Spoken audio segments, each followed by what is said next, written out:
initially I said, well, let's look at various ailments.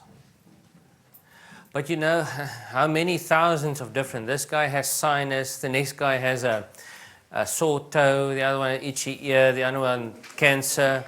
You know, how do you address all of those? So then I you know, like they said to Forrest Gump, thunk and thunk. And I came up with a few vital puzzle pieces that if you do these puzzle pieces correctly, health-wise, you can avoid 1,000 diseases. And that's not an overstatement. In fact, it's an understatement.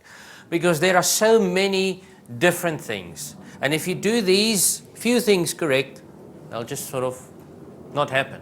Or the chances are very good that it shouldn't. So this is 7 puzzle pieces to help you eliminate most common diseases. So the first one, let's see. So there are thousands of diseases, but only a handful of causes. The first one that we're going to look at is pH. Now those of you who have swimming pools know that if the pH of the swimming pool is not right, it turns green. So it's not good. It's very, very important to have the pH correct. Your body, in a sense, is like a swimming pool. The swimming pool needs to be correct, then everybody enjoys swimming.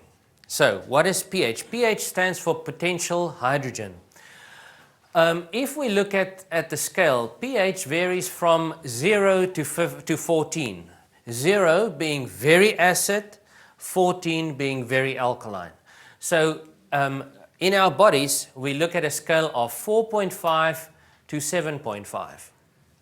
7 is neutral. So 4.5 acid, 7 neutral, and 7.5 is slightly alkaline, just a little bit. Electrically, 4.5 is positive, and electrically 7.5 is negative. So if you have a car and the battery is flat, it means the potential between the two is too low. If the potential is enough, you get a good battery. So plus and minus, it's the same kind of thing. So there is a cell in our body. Inside the cell is positive, and outside of the cell is negative. So there's the battery. You have 1 trillion of those in your body.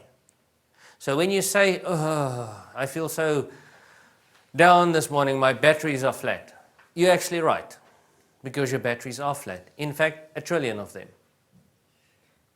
So that's your battery. Now, you have a little capillary tube, like these tiny red ones in your eyes that we showed you. We have the veins, the arteries, and the capillaries. The capillaries are the tiny ones.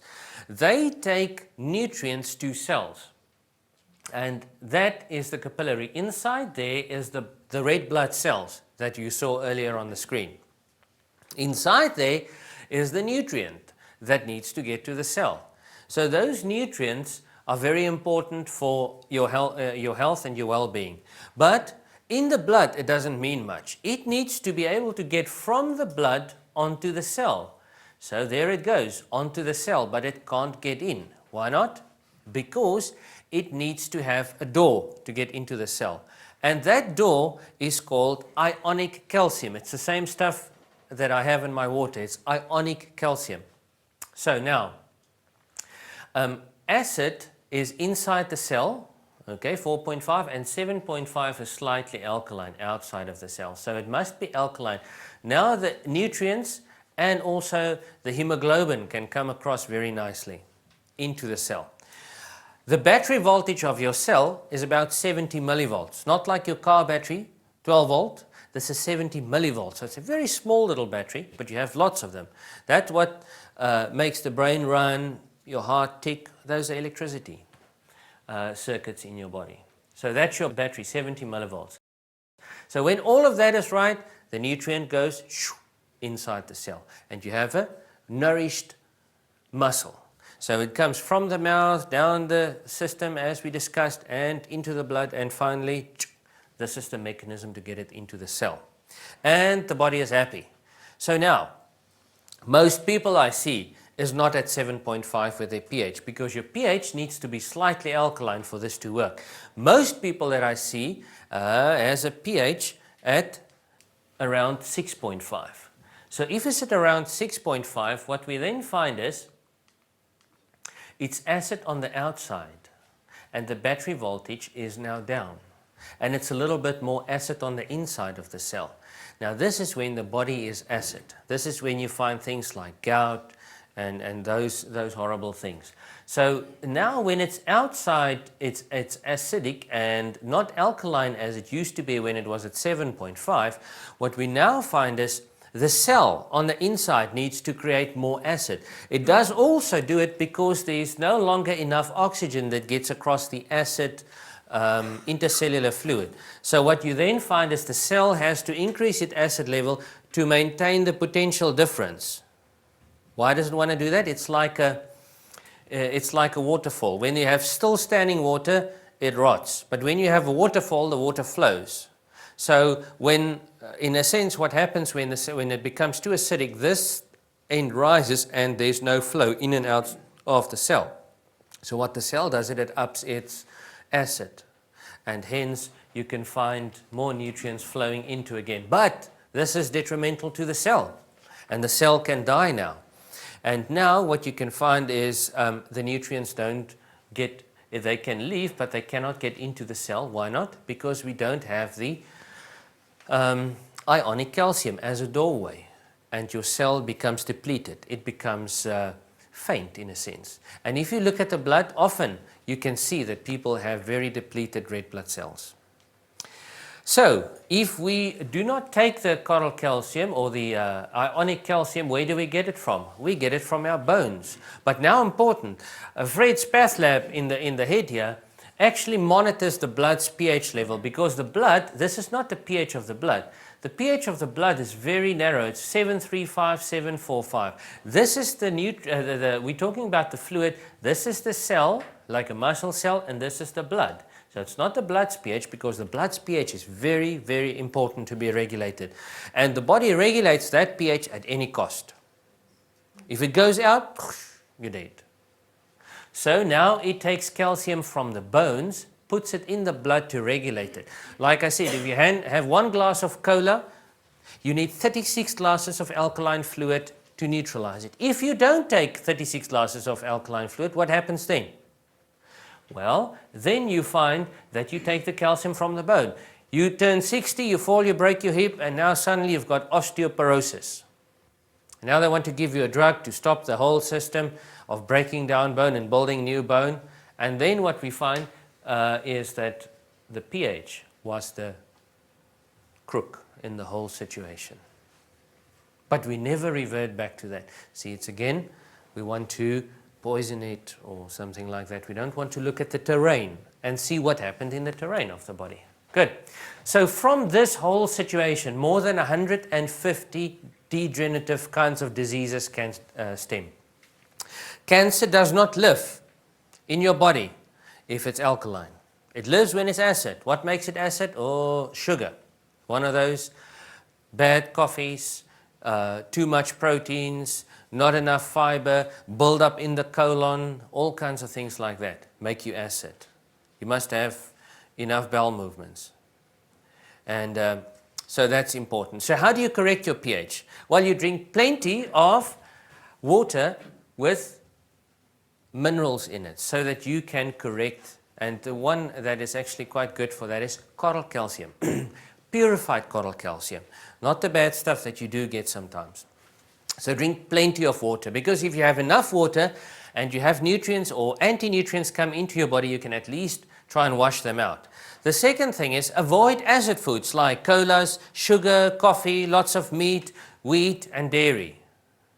Avoid the fast foods. Apart from it being fried incorrectly, there's a lot of other flavorants and acidifiers and things that they put in to satisfy that very dull taste that most people have on their tongues. And because of that, you become more and more acid. Stress makes you incredibly acid. Now here's the thing. The more you stress, the more acid you are. The less you can handle the stress, the more you stress. The more acid you become. So it's a vicious circle. So when you want to correct it, you need to either take the stressor out or take nutrients in so that you can correctly handle your stress. The second one that's very important, the first one was the pH. The second puzzle piece that's important is your blood sugar. Now, blood sugar, if you wake up in the morning, your blood sugar drops, goes down.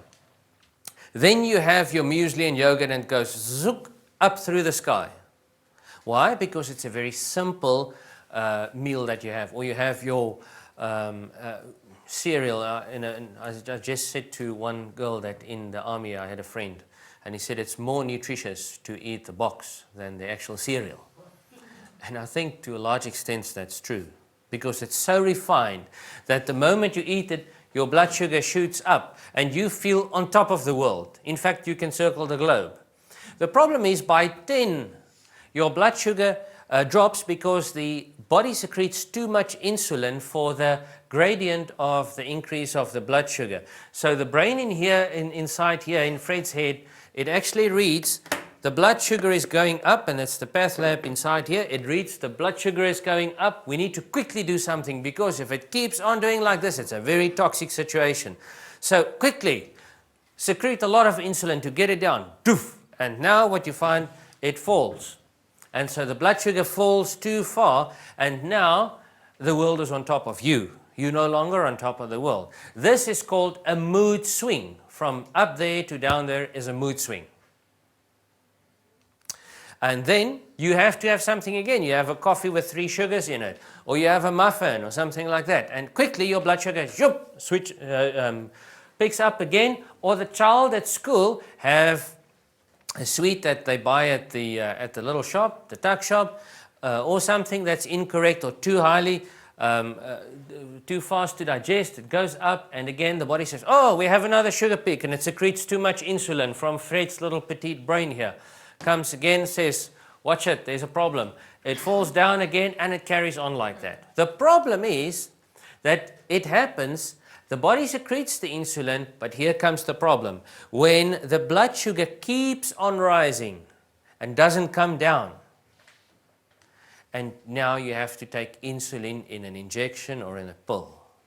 And it's all because you didn't do something right. And then you have insulin, diabetic, and so forth. So that's very, very important to watch, because this is when you become pre-diabetic. So what do you need to do? Well, here's the rule that goes against all that most of you have been taught. And what have you been taught? First eat your bread, then your butter, then your spread. That's called the food combining. So what you need to do if you want to correct this, you take a protein and a carbohydrate and you combine it. Then you have a very slow rise in your blood sugar. It comes down as it's supposed to, but then it goes slowly and you don't have a mood swing anymore. Suddenly you can concentrate. What kind of protein and carbohydrate you need to combine? Well, that depends on your blood group, and we'll get to that in a minute. So combine the protein and the carbohydrate. Don't take bacon for breakfast, please. But what you do is, if you have like a slice of rye toast with a free-range egg on it, or with sardines or something like that, which is good and nutritious, you will find that you'll get this result. If you have just, your puffed little cereal, it's not going to do the job. You'll be hungry by 10 again. So if you do this again at lunchtime, equally so will it happen. Have rice with tuna mixed in or something like that, and it's a protein and a carbohydrate combined, and you find that your blood sugar is much more stable. Your child, which is ADD, major improvement if you do this. Most parents that come to me say to me, oh, but we don't have time in the morning for breakfast. I said, well, get up earlier. Prepare a snackage or something the night before for the child to have in the morning, if you really don't have time in the morning, so that at least he can get something decent, other than, some kind of a pop with chocolate and sugar in it, which just, he reaches the school and they say, oh, you haven't taken your pills today. It's not a good thing. So what do? You combine a protein and a carbohydrate. You must also check for candida with your blood sugar. If you have too much candida, we can also pick that up in the blood. If you have that, as a byproduct, candida is a fungus, produces sugar, actually alcohol, and it lives off sugar. So the alcohol makes your blood sugar go up and down even much more so. Cinnamon and chromium, very good things to use. In fact, cinnamon is something that's been used for years. If you had cinnamon pancakes, you remember? Yeah, Grandma was right. The sugar just makes it shoot up. You add some cinnamon and it brings it back down. So what you do is you take about 1 gram of cinnamon a day. Very good for many other things in the body, but chromium also. And a good form of chromium there is chromium polynicotinate, which is something that's, you can look it up, don't worry. It's a very good form of chromium. You get chromium in various different forms. You get GTF chromium, which is glucose tolerance factor chromium. All those are good. Use that. It helps to get the sugar from the blood outside into the cell, so your blood sugar level goes down. And that's exactly what you want. And the cinnamon helps with that. Another thing that you can do is there's a herb which has been around for thousands of years. It's called Gymnema sylvestre. You can use that. The amazing thing about it is it actually starts stimulating the pancreas again. So in some cases, with people that hasn't been too far down the line, it showed to help increase the pancreas function again. Avoid white or brown sugars. Avoid the non-nutritive sweetness. There are many reasons for why that. And you can use xylitol or stevia. In fact, it's a good thing to use. The first one was your pH. The second one was your blood sugar. The third one that is important is your homocysteine. Now, what on earth is that? Some of you may have heard about it. But homocysteine is something that you get from your diet. It's a normal thing of life. You get from your diet homocysteine. It's an amino acid.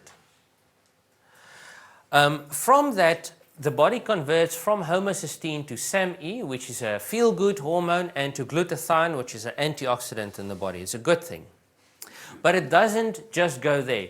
There is a process involved in getting it. From homocysteine, there are 2 enzyme processes each way to convert it from homocysteine to SAMe or from homocysteine to glutathione. Now those processes, little engines, they are driven by nutrients from the outside. And those nutrients are your B12, B2, B6, folic acid, zinc, and something called TMG. It's trimethylglycine. It basically says the trimethylglycine helps to make you a better methylator. Now, while you were sitting here, while you were having lunch, you had, in all the trillions of your cells, you have methylation going on every single second. If you don't have it, you're dead. Simple. So it did happen. But it tells how good of a methylator you are.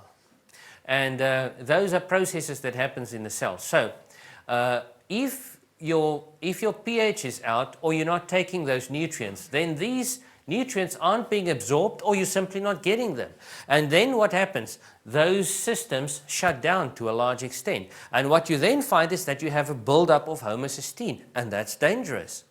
Because now the homocysteine is implicated in a whole another 50 diseases, more or less, of which Alzheimer's is a very important one.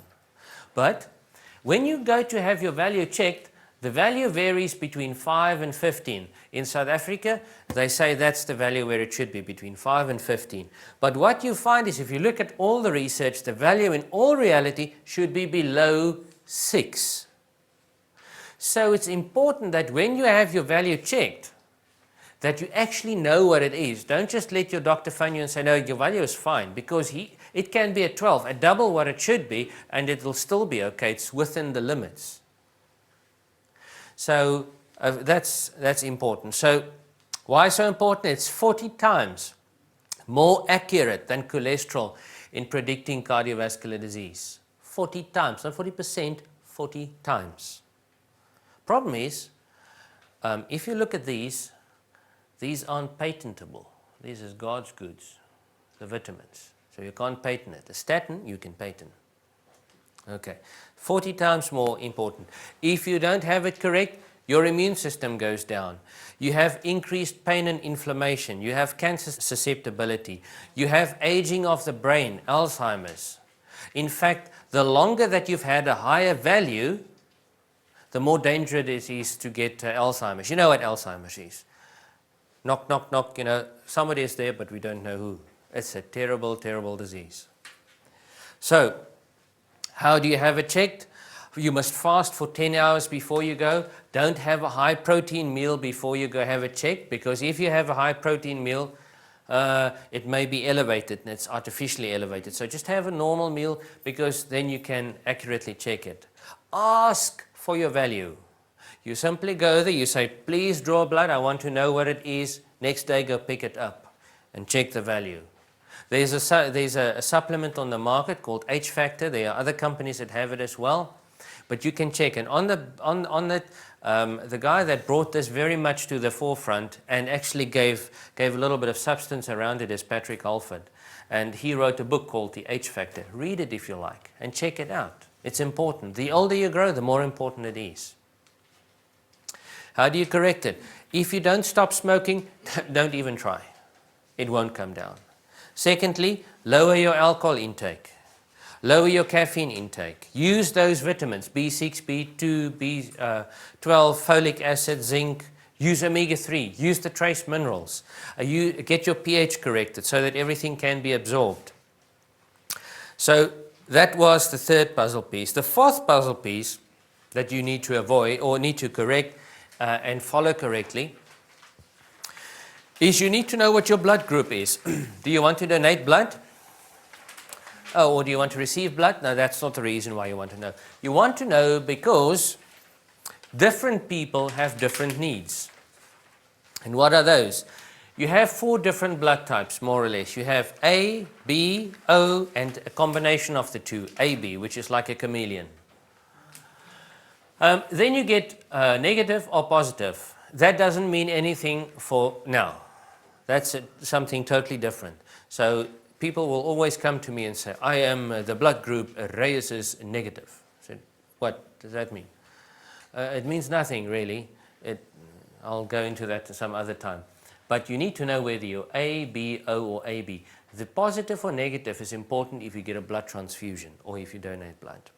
Good. So, if you don't follow the blood group diet, this is what your blood looks like. It's all clotted together. And this is what you can see here. These are all the red blood cells, and there's a single red blood cell, but the others are all clumped together. It's called rouleau. The rouleau is when you get a nutrient from the outside come in, and the receptors on the cells see it as a toxin, and quickly, they clock together. It's called agglutination. And they found many years ago that they had a guy that was killed, and they couldn't figure out how he was killed. Until in his neck, they found a tiny little mosquito bite. And they had actually shot this guy with a tiny, tiny, tiny little gold ball, which was soaked in ricin, which is an agglutinin. The moment it comes into contact with the body basically freezes on the inside. And so he died with all his secret information, the Russian spy. But they found out, and it's these lectins in the foods. Like for instance, if you're a B blood type and you have chicken meat, the muscle of the chicken, there's a lectin in there that will do that to your blood. And you can avoid a whole bunch of diseases if you have that corrected. By the way, on all the blood groups, if you have wheat and dairy, you can't do that. There's a guy that wrote a book on this as well. That's why it's so important that you read why. And he's Dr. Peter de Adamo. His dad was a naturopath as well, and he found that some people just do great on a vegetarian diet. Whereas other people, they wither away. Whereas other people, you give them lots of meat, they thrive. And the others, they wither away if you give them meat. They just don't do well. And then they started figuring out, why on earth is this? And they found the blood group has an implication on this. Hence, a lot of research. This is what it looks like if you don't follow. So the moment I put your blood under the microscope, I can immediately see, have you had something that works with your blood or against it? And this is what it looks like if you follow the blood group. In other words, if you eat what you're supposed to eat.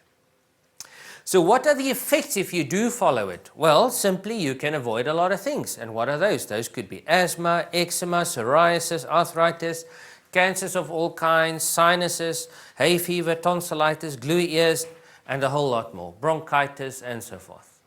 Can be avoided by not doing this and by doing correctly for your blood type, eating what is supposed to go with it.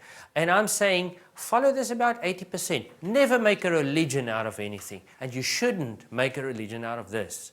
But what is important is to constantly be aware of the big things. If you go out one night and all there is to eat is pizza with all the wrong things on it, enjoy it. But don't do it tomorrow, ice cream. And the day after it, whatever, a cake, cheesecake, or chocolate cake, the really nice toxic stuff. Don't do those things day after day in, day out. Once in a while, everybody knows it's not going to kill you, but if you do it on a daily basis, do it on a daily basis. You're going to runny nose, blue ear, clogged noses, all those things, or diarrhea, whatever in your case happens. And so there are some cautions, because I often hear of people following the blood group diet, but when they do, and they A, for instance, they say, I'm a vegetarian. No, you're not a vegetarian. You shouldn't be. A just simply means you don't eat red meat. But see, people think if you don't eat red meat, you're a vegetarian. Well, then you had a vegetarian lunch, because chicken, is very much alive. The B is very important. In the book it says, have dairy as much as you like, more or less. I've never seen somebody on the B group that does really well on dairy. Plus, remember what I told you about the dairy and the prostate and breast cancer. So be careful of that. Don't do that. These are a few things that I have found that if you do them and you do the blood group diet, this will affect you negatively. If you're the O, don't eat half a cow a day. Eat a little bit less. So you actually thrive on red meat. It's very good for you. But be it always so in moderation. And the AB is a combination of the A and B, and you should just look that up in the book. So all of the 4 blood groups should avoid wheat and dairy. Cut those out, you're fine. So the 5th puzzle piece now is the colon. The colon is really important. I showed you Fred's colon earlier. And Fred's colon sits right about here. And so the food comes down and through the small intestine and then into Fred's colon. Now,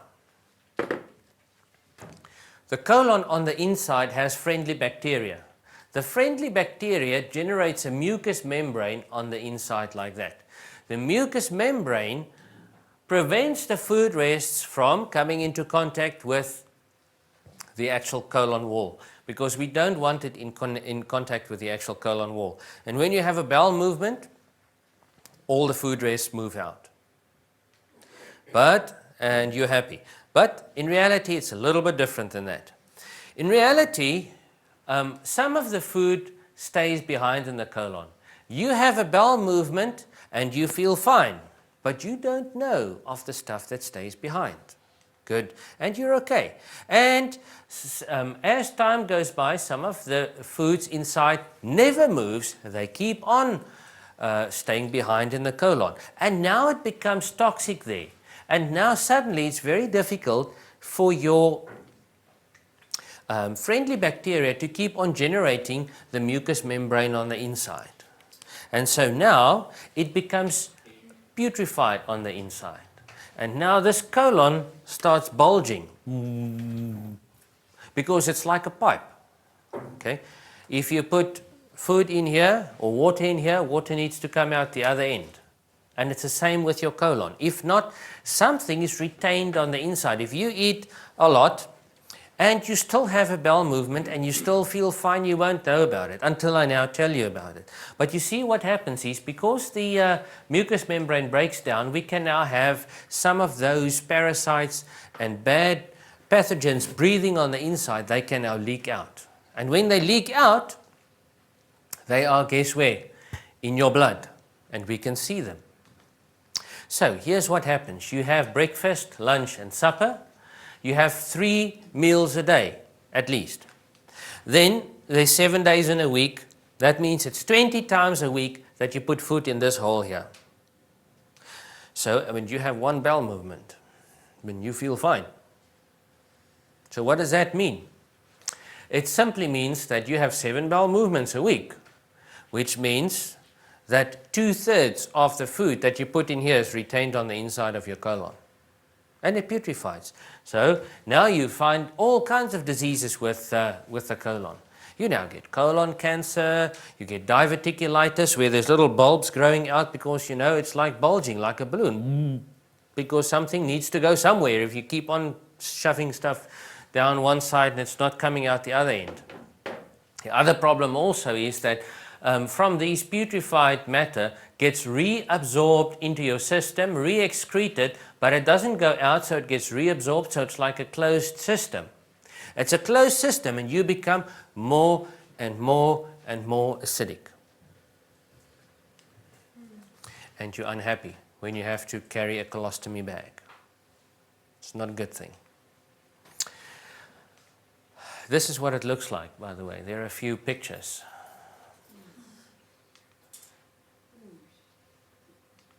So in the first days that I studied nutrition, this was what I saw on the very first day.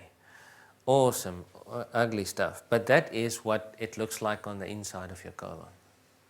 If you don't have 3 bowel movements. That's if you eat 3 times. Danger. Big danger. Remember what Bernard Jensen said. All diseases start and end in the colon. You can see it. This is what it looks like. What do you do to correct it? You drink plenty of filtered water. The chlorinated water, if you drink that, why do they put chlorine in the water? To kill the bugs. Okay? Do you have bugs in your intestine? Yes, friendly ones. The chlorine know the difference? No, so it kills them all. So you drink wonderful water and it makes you constipated. So if you filter it, and don't buy the bottled water, because if the bottle, there's no chlorine in it. Okay, and the bugs grow. So you were meant to drink running water.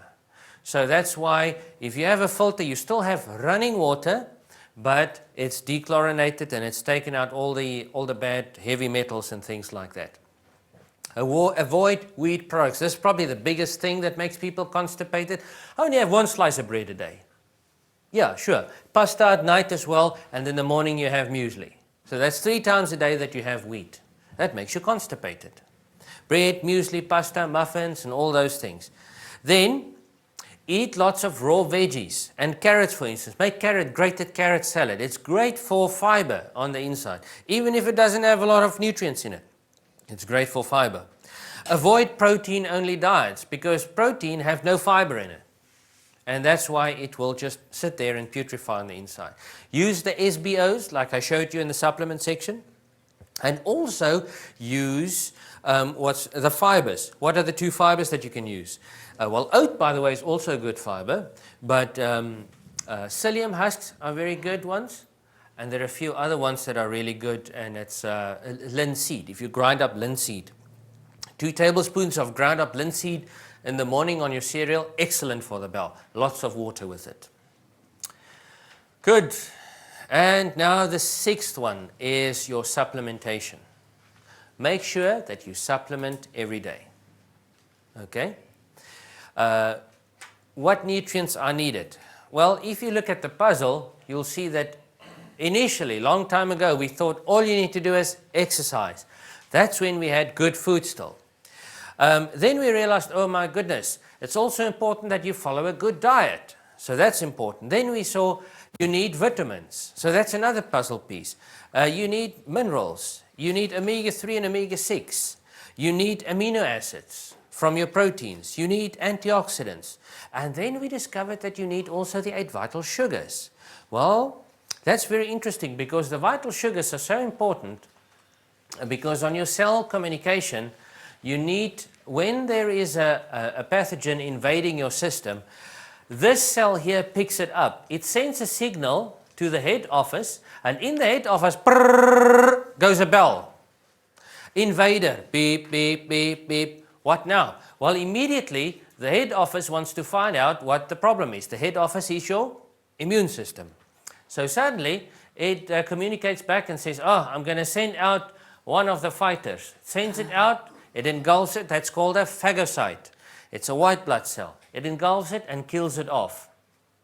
And that's how your system fights disease. If we look a little bit closer, you'll see that when food comes, it attaches there to your cells, and those are your glycoproteins on the outside. There are also minerals involved here. There are vitamins involved to make the whole enzyme process work, to make the communication work. There's electricity involved. If you don't have your minerals, your trace minerals, if you don't have water, those don't work. So then the body allows the food in. If, on the other hand, a pathogen or a bacteria or a virus comes along, it cannot attach because the cell knows it as foe. The friend it knows as food. So, it's like if you miss any of the things that you're doing, if you miss your oils, your amino acids, or an antioxidant, or vitamins, or minerals, it's like doing this. The cell communication breaks down. This spells help, right?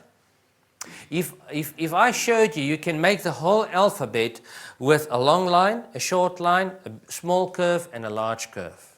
If you do those, you can write anything. In other words, an A would be two long ones and a short one, and a D would be a long one and a curve. But let's say we take one of those away, just a long one. Then we go from total communication in the cells to total miscommunication. And what happens? Disease develops. And we want to then cut, burn, or poison, or cleanse, nourish, and balance. What's missing? The nourishment to put the right nutrients in. So we want to get all the right nutrients in. If that happens, this is what your cell would look like.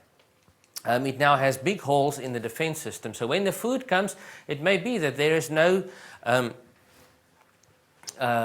communication that can allow the cell to open the door so the food can go in.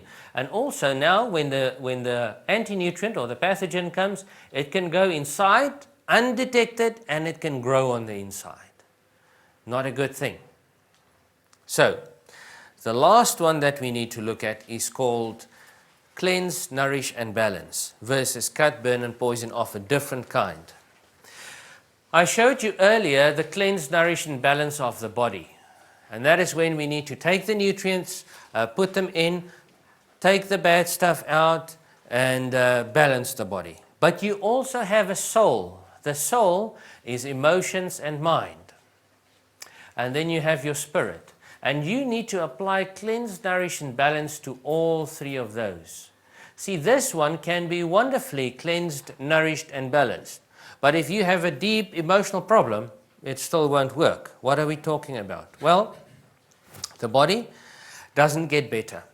I have seen those people. They come to you, oh my goodness, you're so sad that you actually wanted to help them. Because if you give them normal water to drink, they'll be worse.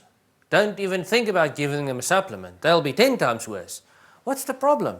Nobody knows. Go see a psychiatrist. Come back, no different. He'll put you on a drug. Switch off the brain. Don't know about the problem. So what is it? We have somebody that's initially very happy. He or she gets hurt by somebody else. And we see that there are addictions or pornography or relationship issues, or they have poor health. You come with the truth to them. You speak to them about natural medicine.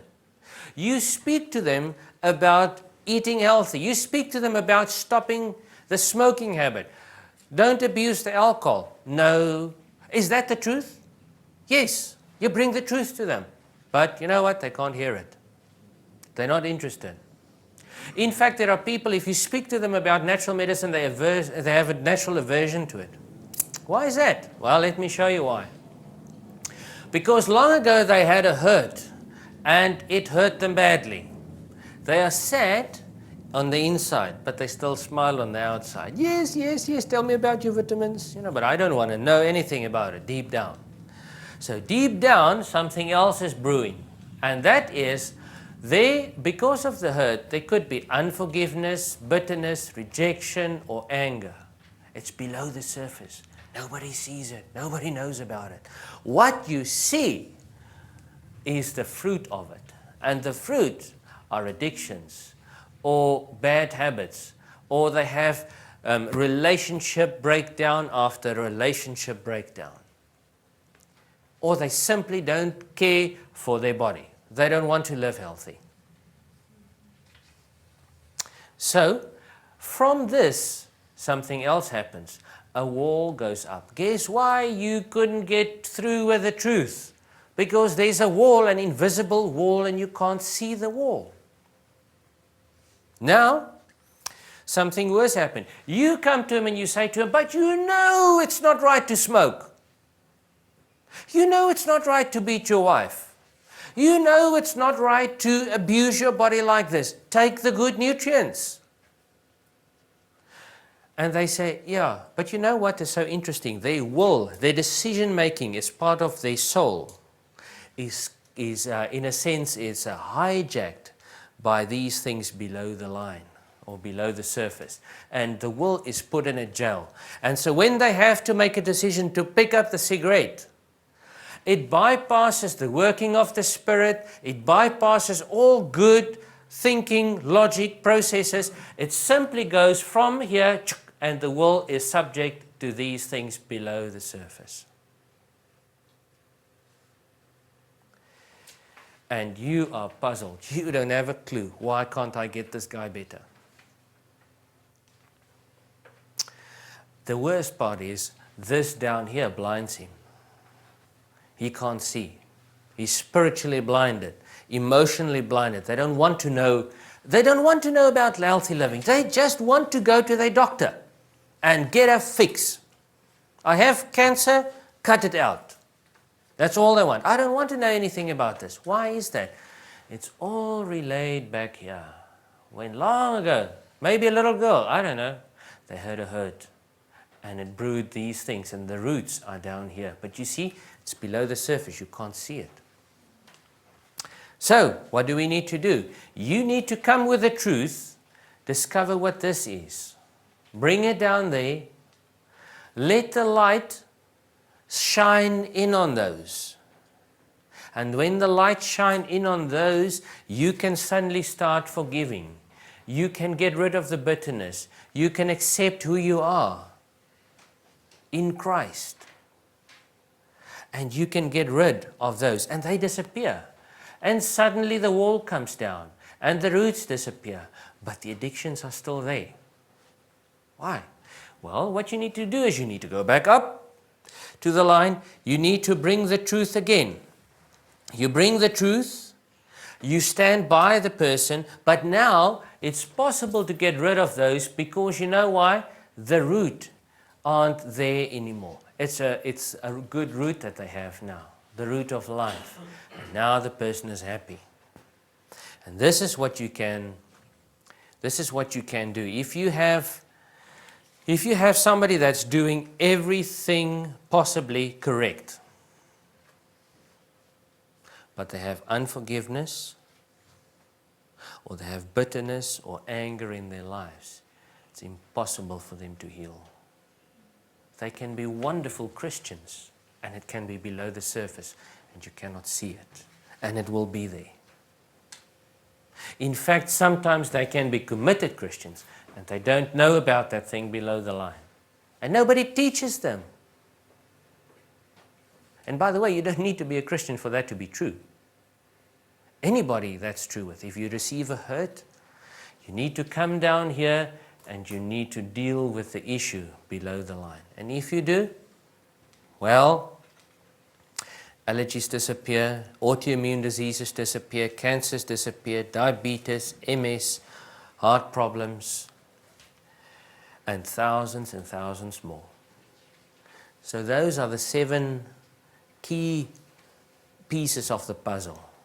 There are probably more than that, but I felt these were really key ones. And if we do this correct, you can evade many diseases. And they will simply disappear. So what are they?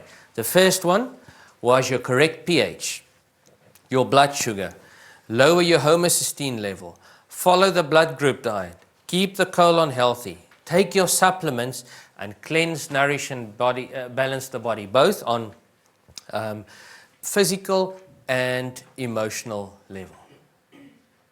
I hope that helps you to help your body on the way, and so that we can really live a healthy life.